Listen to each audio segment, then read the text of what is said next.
Pienso que uno de los retos que tenemos en este momento de nuestra historia, de la realidad que nos está tocando vivir, es el de los reduccionismos, el de la verdad fragmentada. Cuando, por ejemplo, tenemos una idea, un concepto, una clave que, no sé, a lo mejor incluye 10 temas, 10 puntos, pero nos quedamos únicamente en los dos primeros, como si los otros 8 no existieran. Y el resultado de esto es triple. En primer lugar, la desinformación, porque no está llegando bien el mensaje. Lo segundo, el desinterés que puede producir en las personas porque no toca aspectos importantes y prácticos de su vida. Y el tercero, que es el que a mí más me preocupa, pues que se vuelva una especie de teléfono descompuesto y no solamente pase que llegue una parte del mensaje, sino que además esa parte se distorsione, se confunda y entonces genere un problema a gran escala.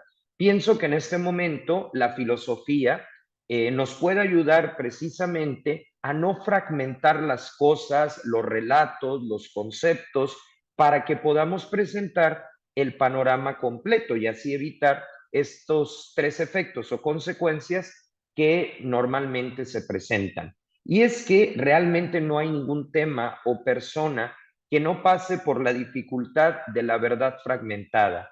También Jesús, también la fe, porque muchas veces tomamos ciertos elementos de la espiritualidad, pero un poco a la carta, y dejamos fuera otros elementos o ingredientes que son necesarios para poder tener el resultado completo. Y yo creo que uno de los puntos fragmentados que muchas veces es visto incluso entre los creyentes como un tema tabú es la cuestión del dinero. Como que se puede hablar de diferentes aspectos, pero cuando entra el dinero, no es que un amplio sector lo considere como algo negativo, porque de todas formas lo utiliza para sobrevivir, sino más bien lo toma como algo que no está incluido en la fe, que no hay nada al respecto y que por lo tanto mejor no se considera, se vuelve tabú, se da vuelta a la página en vez de hacer o llevar a cabo una mirada completa desde la fe, porque si estamos diciendo que nuestra fe toca todas las dimensiones de nuestra persona, pues no podemos dejar fuera ningún aspecto. Y el dinero cuenta como parte de estos aspectos porque lo necesitamos para cubrir en un mundo como el nuestro, que tiene un sistema económico interconectado, pues la serie de necesidades, de gastos que uno tiene que afrontar. Así que para tratar de evitar que la fe se reduzca a algo abstracto, hoy vamos a hablar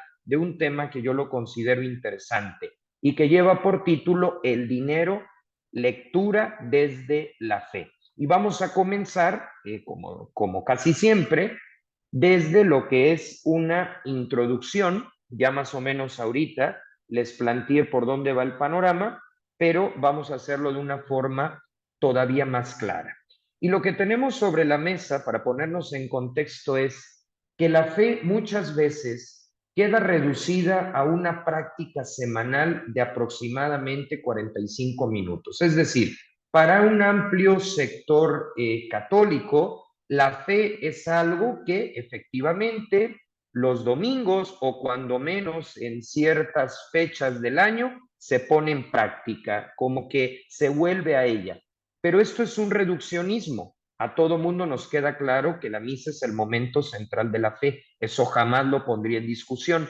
Pero es un reduccionismo pensar que solo en ese momento estamos siendo creyentes o solo en ese momento estamos conectando las áreas de nuestra persona. De ahí la importancia de prolongarla, de volverla un eje transversal. Aquí no estamos diciendo que la misa nos dé consejos de economía.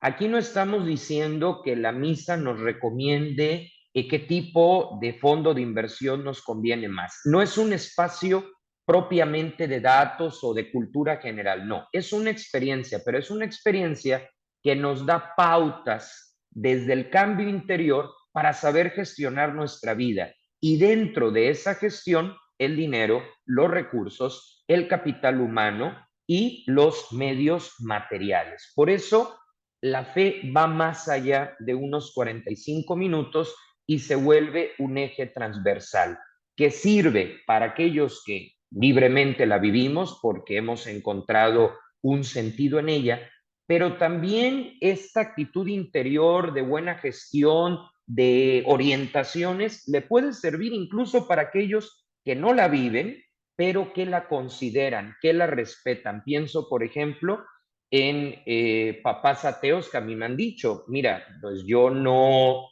creo en Dios, sin embargo, quiero que mis hijos estudien en una escuela católica porque me interesan los valores. También para ellos va dirigido esto, porque no la viven o todavía no la viven, pero la consideran importante. Descubren que en ella hay una dimensión interior que puede dar herramientas para el futuro de sus hijos, herramientas éticas, pero también de sentido común. Porque obviamente quien inicia un proceso en la fe se va volviendo una persona práctica, va descubriendo el sentido común porque descubre a Dios en su interior. No es solo introspección, sino descubrirlo a Él en la introspección. Y entonces, claro, que todo esto pues nos va dando pautas no para un área de nuestra vida, sino para todas. Y cuando hablo de todas, pues evidentemente la cuestión del dinero y la cuestión de los recursos que no debemos dejar fuera y mucho menos imponerle el título de ser un tema tabú,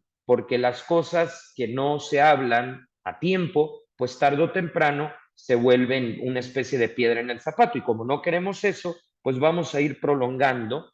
Como la fe tiene muchos horizontes, puede ser un potencial, evidentemente, en el orden de la conversión, del cambio, pero también de un cambio que se tiene que exteriorizar con un manejo inteligente de los recursos y con un saber ser ciudadano también, con los derechos y las obligaciones que eso trae consigo. Bueno, dicho este punto de introducción, podemos entrar ahora a uno de los requisitos para que ustedes puedan seguir viendo este video. Como el tema de la fe y el dinero sigue siendo tabú, esto es una realidad, pues el primer reto, la primera tarea que este video propone es superar prejuicios. ¿Y en qué consiste este cambio de mentalidad que los griegos llamaban metanoia y que es bastante interesante esa palabra? No porque renunciemos a nuestra identidad, sino para que la comprendamos desde otro enfoque. Entonces, superar prejuicios. ¿En qué consiste esto? Pues lo tenemos a la vista. Es urgente dejar de ver en el dinero un sinónimo de pecado o falta moral. Hay muchas personas que piensan que el hecho de tener una casa o un buen carro ya les lleva necesariamente a un pecado o a la falta moral. Y la realidad es que esto no es así. Esto ni siquiera llega a verdad fragmentada. Es simplemente desinformación. Ahora, ¿dónde sí habría un pecado, una falta moral o incluso un delito, hablando en términos legales? Bueno, desde luego que no es el dinero en sí mismo, sino cuando éste se utiliza de forma inadecuada, cuando se obtiene, por ejemplo, al margen de la ley. Obviamente, ahí sí estamos ante situaciones reprobables. Obviamente, ahí sí tenemos que poner una tacha de negativo, pero es importante hacer la distinción entre dinero, que en sí mismo no es malo, y la forma de obtenerlo. Si la forma de obtenerlo es al margen de la ley, pues por supuesto que está mal y por supuesto que habrá consecuencias, tanto en el orden de la fe, porque se cae en la incoherencia, como también en el orden jurídico, con lo que la legislación de cada país tenga como sanción, ¿no? Entonces, evidente, cuando se obtiene fuera de la ley, cuando se obtiene fuera de la ética, ahí sí está el problema. Pero cuando es producto de una buena idea, cuando es producto del esfuerzo diario, no hay absolutamente nada de malo en ello. Lo que sí, habrá mayor responsabilidad, pero eso no impide que lo disfrutemos. Eso no impide que, como fruto de mi trabajo, pues yo pueda ir dando pasos y construir un patrimonio, ¿no? Entonces, esto es bien importante, dejar de ver en el dinero en sí mismo algo malo, algo negativo, porque aquí realmente tenemos que recordar el Antiguo Testamento. Digo, nosotros somos cristiano-católicos, pero evidentemente en el Antiguo Testamento también encontramos la palabra de Dios. Y es muy interesante, y esto es algo que yo valoro mucho de la teología judía, cómo ellos descubren en la construcción de un patrimonio un regalo de Dios. No lo ven como un pecado, no lo ven como una falta moral, sino como un regalo. Ese Dios que valora mi trabajo, ese Dios que valora mi tiempo, y entonces se me revela desde este logro, desde este proyecto que he podido concluir. Yo creo que evidentemente el Antiguo Testamento nos puede ayudar en este sentido, de no ver en el dinero algo malo nada más porque sí, sino más bien descubrirlo como un potencial que Dios ha dejado en el mundo, en la naturaleza, para que cuidando los medios de obtención del mismo, se pueda realmente generar riqueza de una forma justa, de una forma sustentable y de una forma que pueda ser un combate verdaderamente frontal contra la pobreza, que desde luego nunca la podemos pasar por alto. Entonces, este sería como el primer prejuicio que tenemos que superar. El segundo es recordar que la fe no se reduce, volvemos a lo que decíamos al inicio, a una serie de ideas o puntos abstractos. A veces el error que tenemos es que no aterrizamos, que no ponemos ejemplos concretos de la fe. La fe se tiene que enseñar con ejemplos, no con conceptos tan amplios que terminemos hablando horas sin llegar a nada. Por eso hay que recordar que la fe es concreta. ¿Y por qué es concreta? Porque Dios mismo, en Jesús, en su Hijo, se encarnó. ¿Y qué quiere decir que se encarnó? Pues que se concretó en nuestra historia, se materializó, asumió un cuerpo, entró en una cultura concreta, en una familia concreta, en una realidad sociocultural y socioeconómica precisa. Por eso él supo de las necesidades materiales y por eso Jesús se va a pronunciar, obviamente ya en el Nuevo Testamento, sobre la cuestión del dinero, como veremos más adelante y decir que él no criticó ni al dinero ni al poder, porque ambos elementos son necesarios en una sociedad y esto no es de ahorita. Lo vemos desde tiempo de Jesús e incluso antes de Cristo, ¿no? Siempre ha sido necesario el dinero, que al principio comenzó con el trueque, luego ya se fue formalizando la moneda, los títulos de crédito, el uso de efectivo, las transferencias electrónicas. Siempre ha sido necesario este intercambio.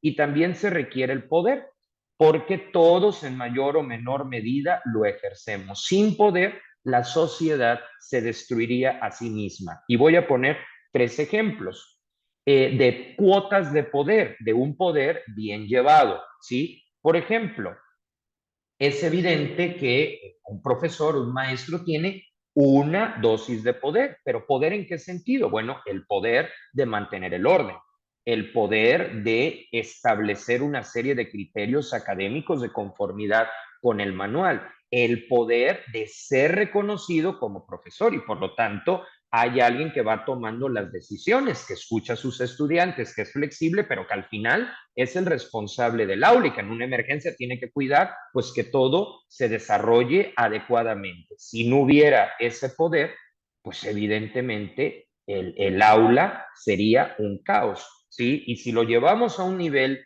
más superestructural o macroeconómico, pues la figura de un presidente de la República, de un primer ministro, es lógico que tiene el poder de firmar decretos, tiene el poder de establecer políticas, porque precisamente para eso está. Y Jesús no estaba en contra de eso, la fe no está en contra de eso. Lo que sí critica, y que de hecho fue lo que le llevó a la cruz, es precisamente la mala gestión de estos dos conceptos. Ahí sí topamos con pared y ahí sí va a venir esta situación de denuncia que ya desde los profetas del Antiguo Testamento se estaba viendo y que en Jesús asume también un tono fuerte. Tan es así que, como digo, eso va a ser una de las razones por las que lo lleven a la cruz. Pero no es que se descarte el dinero y el poder. Muchas veces, pues entre creyentes hay estas discusiones, pero yo les digo, un creyente que niega la existencia y la utilidad del dinero y del poder, vive fuera de la realidad. Necesitamos de estos dos elementos porque son constitutivos de una sociedad que pueda salir adelante. ¿Dónde debe de estar el foco de atención? En cómo se gestiona, porque la crítica va a la gestión, no a la necesidad de esa nueva gestión. Así que, habiendo tocado estos prejuicios, hagamos el esfuerzo de tener nuevos horizontes y de dejar claro que el hecho de tener dinero no es un sinónimo inmediato, directo, de pecado, de delito, de falta moral, siempre que se obtenga por los medios que la ley establece y que también la ética, la fe, en el caso de los que somos creyentes, nos va marcando. Y el segundo, que no hay que caer en el error de hacer de Dios algo abstracto, porque Él mismo se hizo concreto y tocó todos estos temas desde los cuales estamos haciendo esta lectura.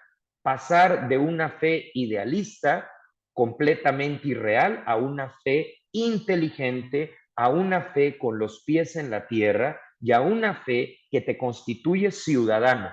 Porque yo no puedo, por un lado, ser creyente y por el otro lado, evadir las responsabilidades ciudadanas o la necesidad de cubrir el gasto de las tarjetas de crédito. No, no, la fe abarca toda mi vida. O sea, cuando estoy ligando una tarjeta de crédito, ahí también sigo siendo creyente. Cuando estoy tomando la decisión de un proyecto, ahí sigo siendo creyente. Y esto no me obstaculiza.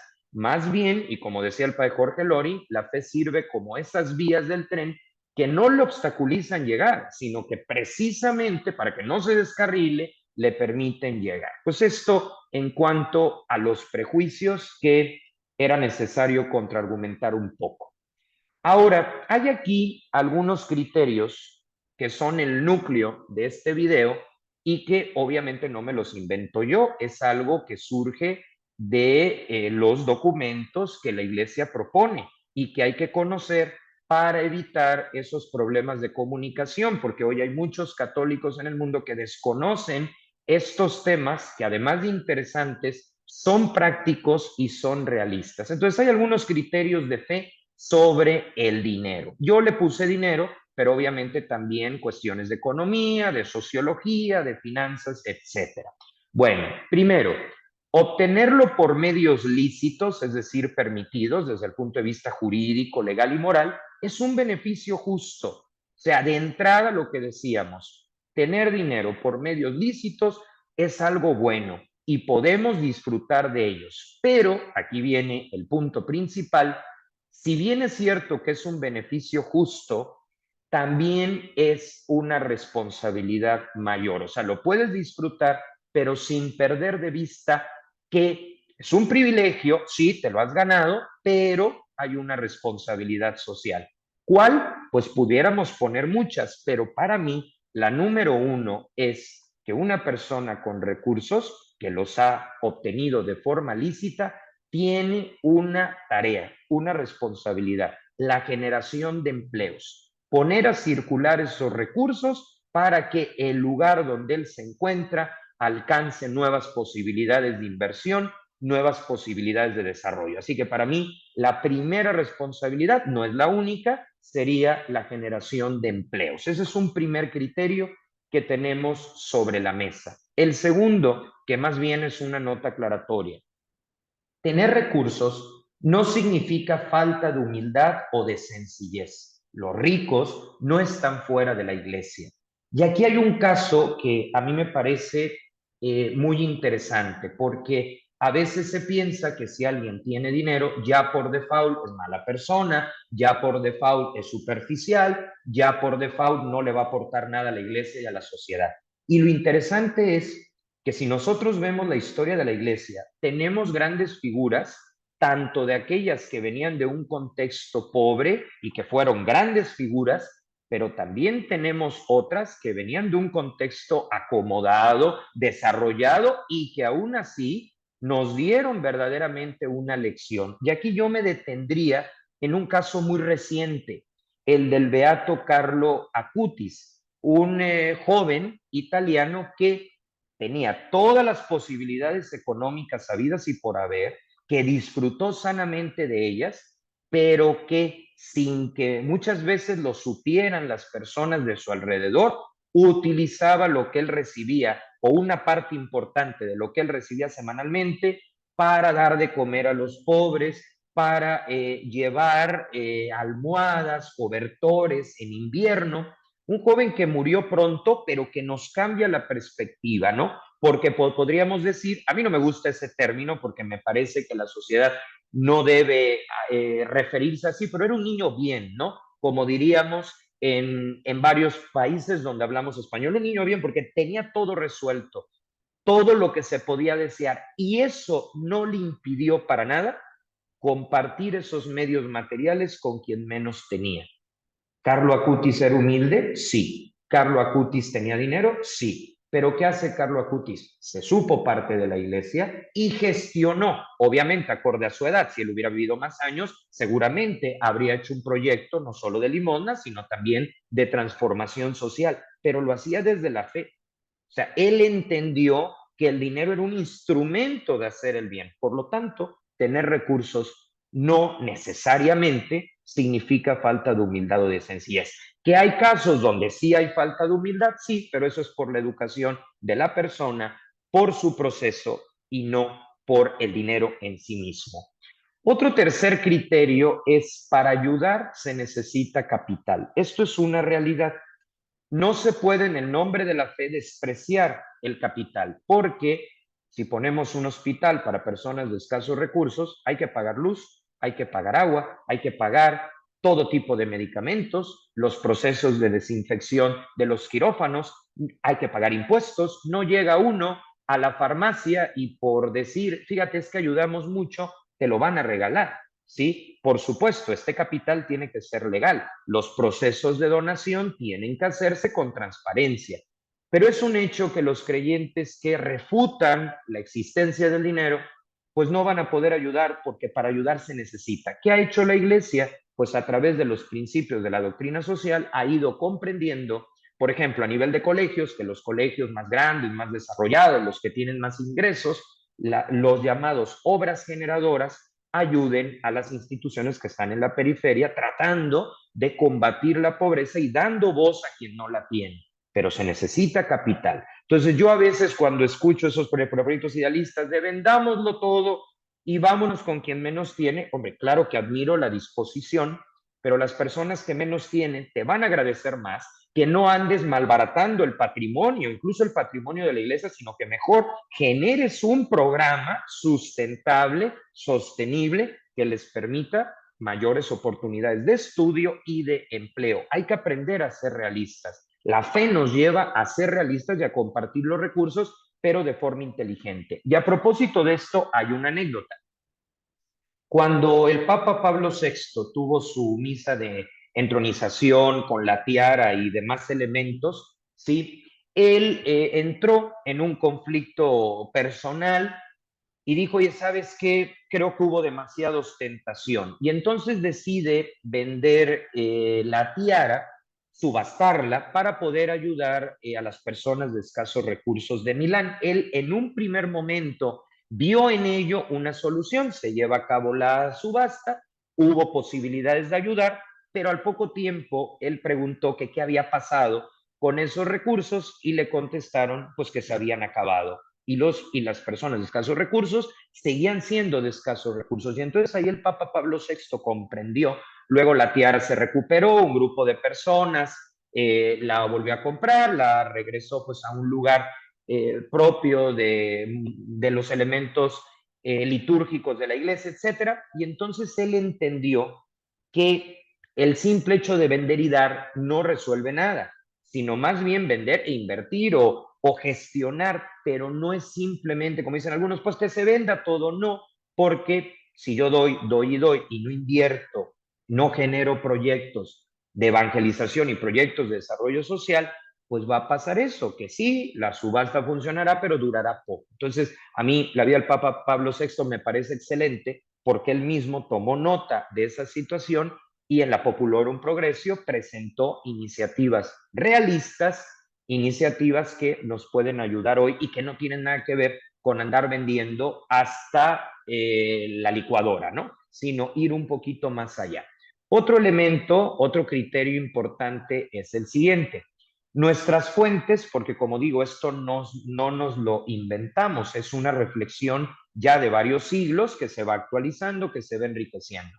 Nuestras fuentes sobre aspectos económicos y financieros está en el Evangelio, eso es lo primero, o sea, Jesús tocó este tema, aunque no solo se centró en este.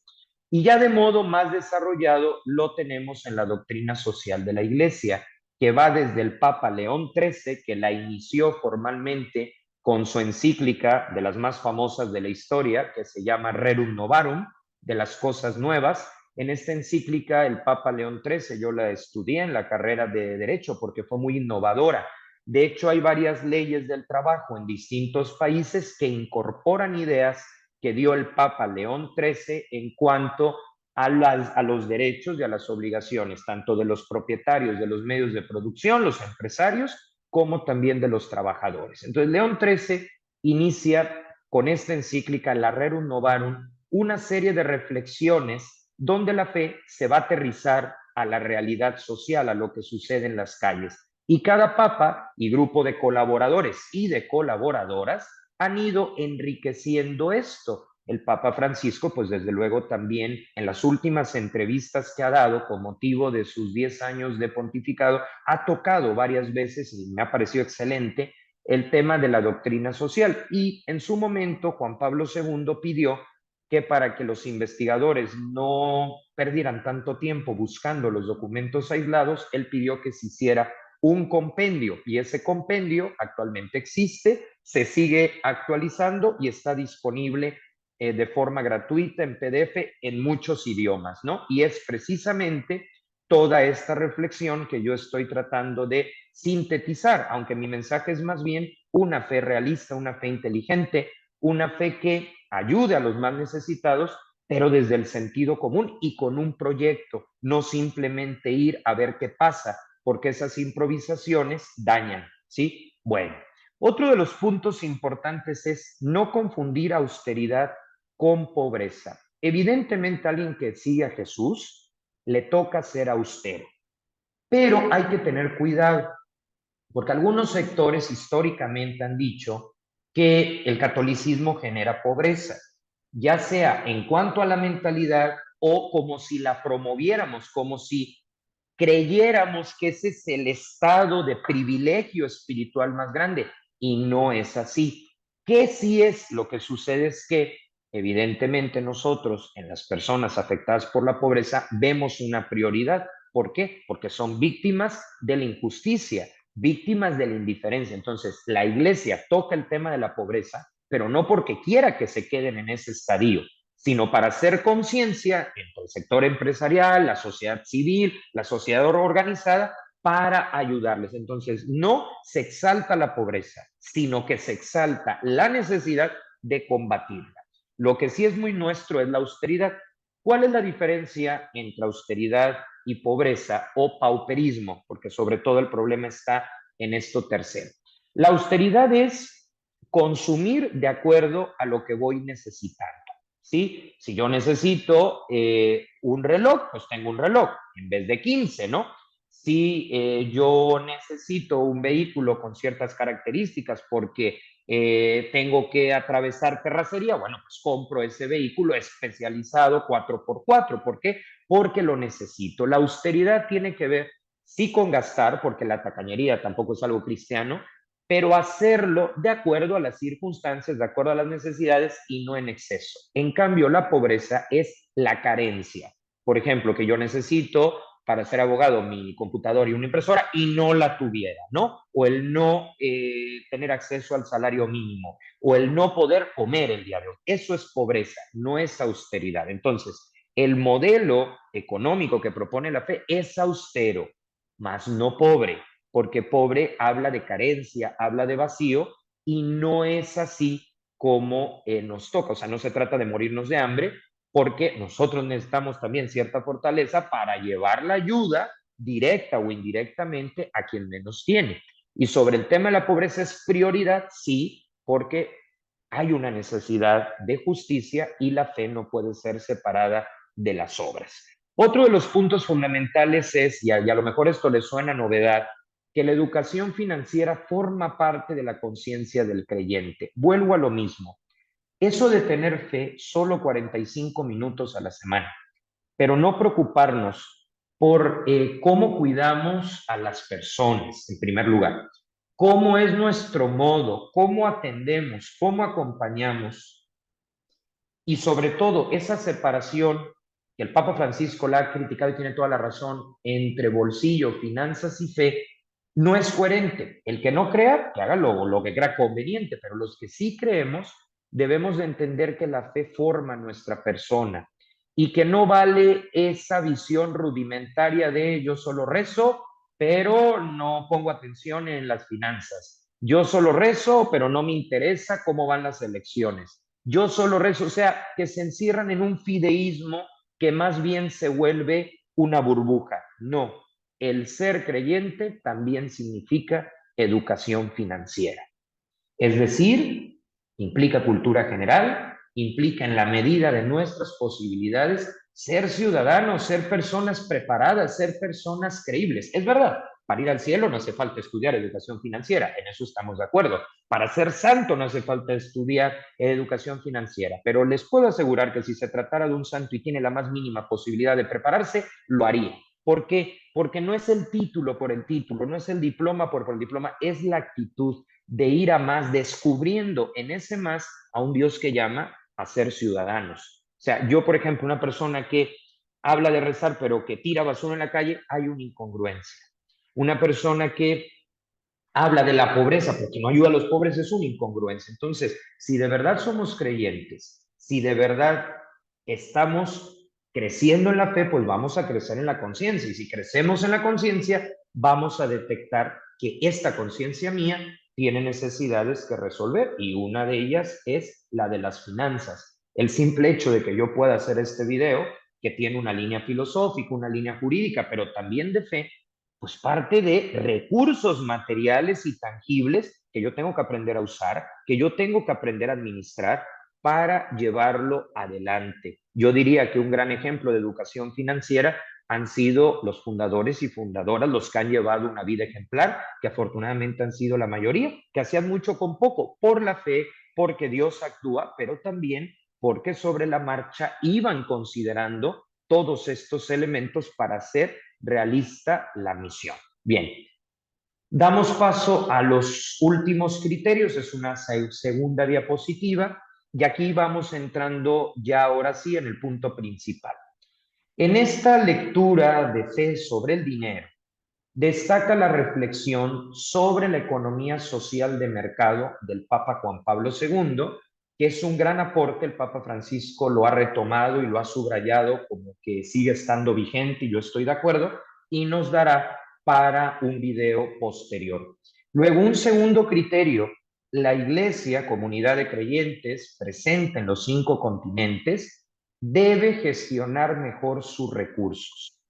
A ver, este tema nos habla de que la fe tiene, en cuanto al manejo del dinero, 3 mensajes. Un mensaje individual a las finanzas personales de los que somos creyentes, un mensaje para la sociedad en general o las personas de buena voluntad, como les llamaba Juan 23, pero también tiene un mensaje para la propia iglesia. ¿Por qué? Pues porque la iglesia a lo largo de los siglos ha ido recibiendo un patrimonio, ¿sí? Tangible e intangible, porque pues en la iglesia evidentemente se necesitan espacios para reunirnos, para la oración, para el estudio, para la ayuda humanitaria.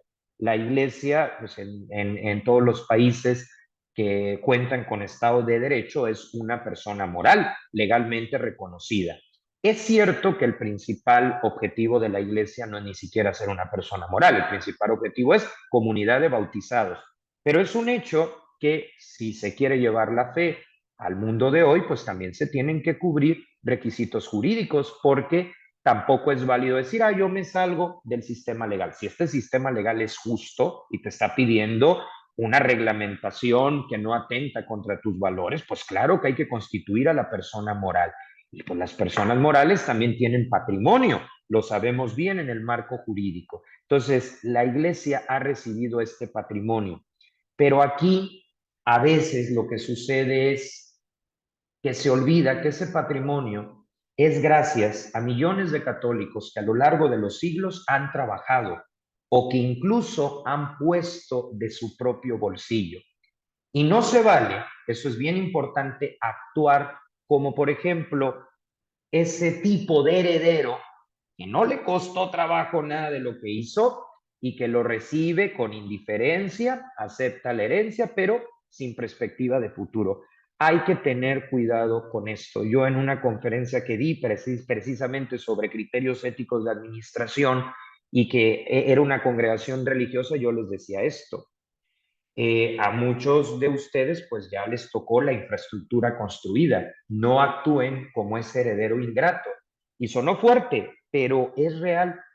Cierto, o sea, la estructura tiene que irse adaptando a los nuevos retos, ya hay que hacer ajustes, mejoras, y a lo mejor una pues, se vende, pero no para meterlo en el banco y a ver qué pasa, sino se vende, pero para generar otra cosa, ¿no? Y además en la línea de la misión. Entiendo que la estructura es variable, pero hay que cuidar el patrimonio, porque el patrimonio no es tuyo, aunque ahorita lo estés dirigiendo, ¿sí? Y esa conciencia es bien importante. Yo a veces escucho, no es que por los pobres, insisto, las personas más pobres te agradecen más que gestiones bien el patrimonio para que les ayudes con ese patrimonio, con becas, con la estructura que se tiene, que si te pones a venderlo por una falsa idea de pauperismo. El pauperismo es la pobreza forzada, la que se usa para ostentar, para decir, mira, qué pobres somos, distrayendo, y esto es bien grave, la atención a los verdaderos necesitados.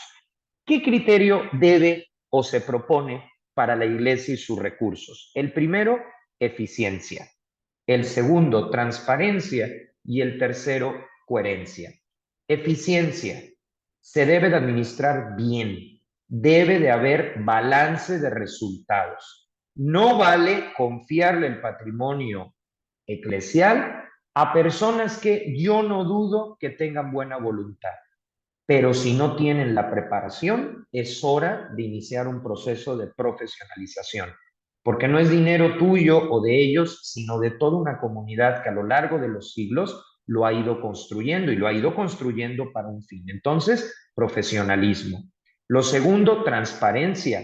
Tiene que haber rendición de cuentas, porque si falta la transparencia, se caen los actos de corrupción que tanto daño le han hecho a la iglesia y que le restan credibilidad frente al mundo. Pero también tiene que haber coherencia. O sea, el gestionar recursos, el gestionar dinero es para la evangelización, directa o indirecta, pero con ese fin. Se tiene que ser coherente con él, porque si no, tampoco tendría sentido.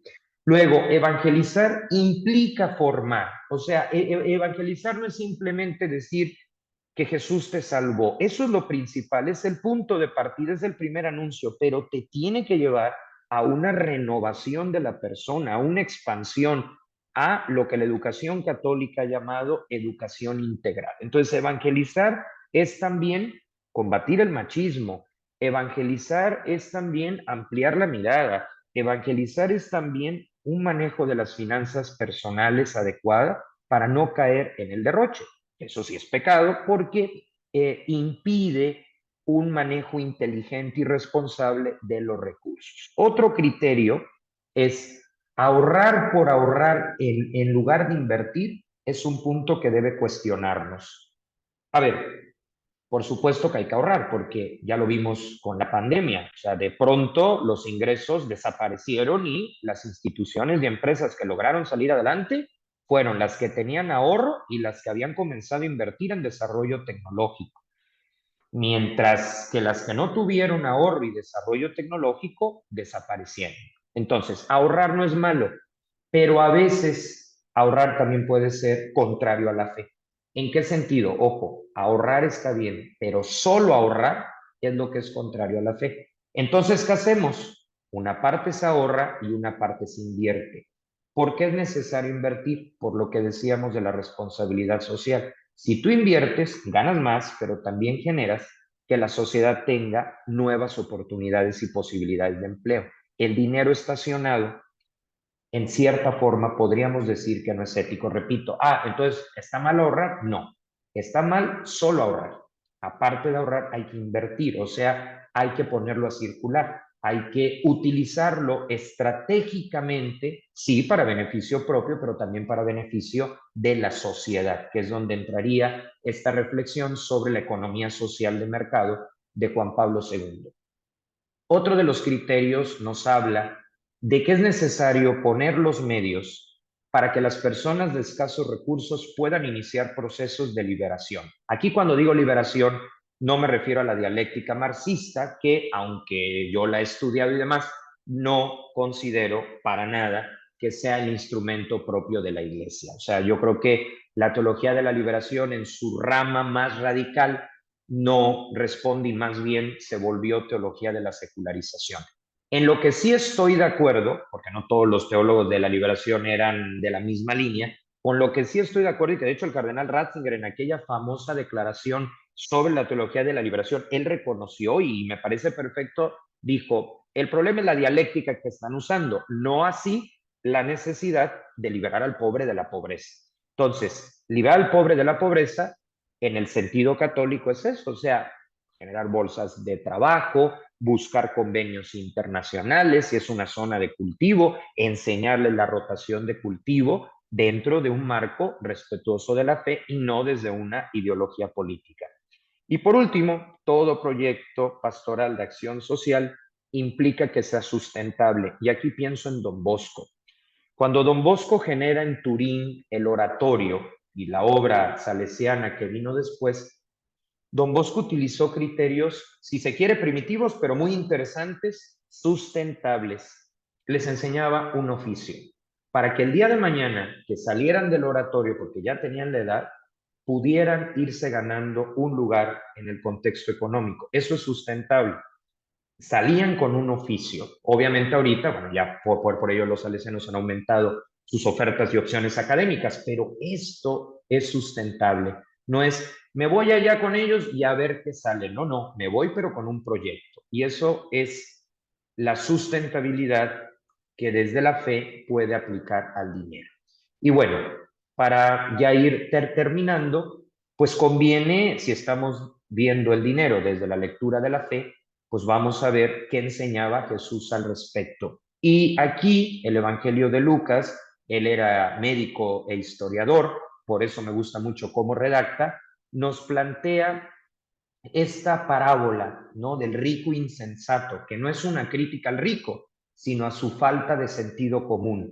Porque esto que tenemos en pantalla, que Jesús enseñó y que Lucas recoge, es toda una lección, me atrevo a decir, de fe en primer lugar, pero también es una lección económica, es una lección administrativa y que nos sirve para cierre de lo que hemos dicho, para que se entienda en su justa medida. Se los leo, esto es del Evangelio de Lucas y demuestra esta otra faceta tan interesante de Jesús, que es el eje de nuestra fe. Dice, uno de la multitud le dijo, Maestro, dile a mi hermano que comparta conmigo la herencia. Jesús le respondió, Amigo, ¿quién me ha constituido juez o árbitro entre ustedes? Después les dijo, Cuídense de la abundancia. La vida de un hombre no está asegurada por sus riquezas. Les dijo entonces una parábola. Había un hombre rico cuyas tierras habían producido mucho y se preguntaba a sí mismo, ¿qué voy a hacer? No tengo dónde guardar mi cosecha. Después pensó, voy a hacer esto, demoleré mis graneros, construir otros más grandes y amontonaré allí todo mi trigo y mis bienes y diré a mi alma, alma mía, tienes bienes almacenados para muchos años, descansa, come, bebe y date buena vida. Pero Dios le dijo, insensato, esta misma noche vas a morir, ¿y para quién será lo que has amontonado? Esto es lo que sucede al que acumula riquezas para sí y no es rico a los ojos de Dios. A ver, aquí Jesús está reconociendo la importancia de una buena administración. Ni está criticando al rico, ni está criticando su granero. Lo que critica es la acumulación, que se puede entender como ahorro sin inversión, que se puede entender como inversión sin generar en el entorno oportunidades laborales y que se puede entender como poner al centro el dinero y quitar a Dios de ese punto.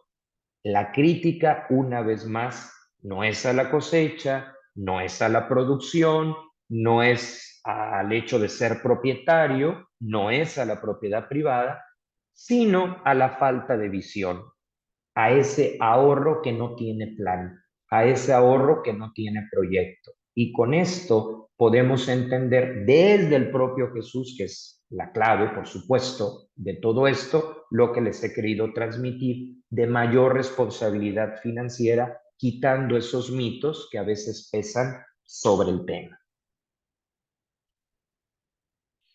Y bueno, una última reflexión.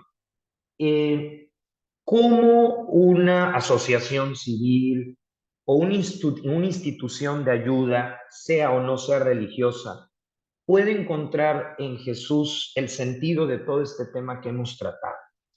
A mí hay algo que me parece muy interesante. Jesús, en el grupo de hombres y mujeres que lo seguían, ya tenía la figura de la administración. Ya había un tesorero, lamentablemente de muy mala fama, lo que también nos va a servir como una lección eterna de que hay que tener cuidado a quien se le confía, porque el propio Jesús fue víctima de esta persona que, bueno, confiamos que al final se arrepintió, porque seguramente lo hizo al ver la gravedad de los hechos, ¿no? Pero a lo que voy, ya en tiempo de la iglesia primitiva estaba la figura del tesorero. Jesús mismo encargó la bolsa de la primera comunidad a una persona para tal propósito. O sea, no es que él anduviera designando quién. Él vio la necesidad de que hubiera alguien que cuidara el dinero porque ellos ya vivían juntos, ya vivían en comunidad. ¿Sí? El equivalente a un administrador o tesorero. Entonces, si el propio Jesús detectó esta necesidad aún antes de que se hablara de administración, es porque tiene sentido este tema. Claro, aquí pues son errores que se producen. Jesús era consciente de las limitaciones humanas y también con ello quiso preparar a la iglesia, a su iglesia, a la serie de problemas que vendrían después. Y esa figura pues fue Judas Iscariote, porque Judas Iscariote era el tesorero e hizo un mal uso. Robaba, no se lo daba a los pobres y lo que es peor, vendió al propio Jesús. Ahora, claro, uno al contemplar pues esta información diría, no, pues entonces terrible, ¿no? Que desaparezca el tesorero porque ve lo que le hizo a Jesús. Volvemos a lo mismo. Aquí hay que separar la necesidad del cargo de la persona que lo ocupó. Yo pienso que aún en esto se puede sacar una lección y es que como el tema del dinero es complicado, se tiene que poner una persona con doble perfil, ética y profesional, ¿sí? Para que no pasen este tipo de cosas. Aquí el tema es que aunque con Judas las cosas acabaron muy mal, eso no quita que en la mentalidad de Jesús y en el realismo de Jesús, él viera pues que era necesario. ¿Qué hacía Jesús o de dónde se financiaba Jesús? De los donativos que las personas le daban por su predicación.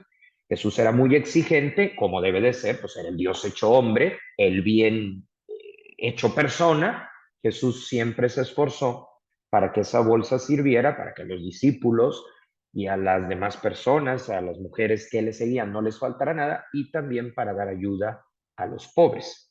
Cuando Jesús, en su sabiduría, descubre que Judas había hecho un mal uso de su libertad, pues es cuando le pide pues que se retire, ¿no? De la última cena. O sea, Jesús no fue omiso frente a la traición y frente al mal manejo que hizo Judas. Se lo dejó muy claro, le dijo, hasta aquí. Sí, ya pues lo que luego pasó de que Judas al ver pues lo que le había hecho a Jesús de venderlo, se suicida y demás, pues bueno, la teología confía en que se haya arrepentido al final.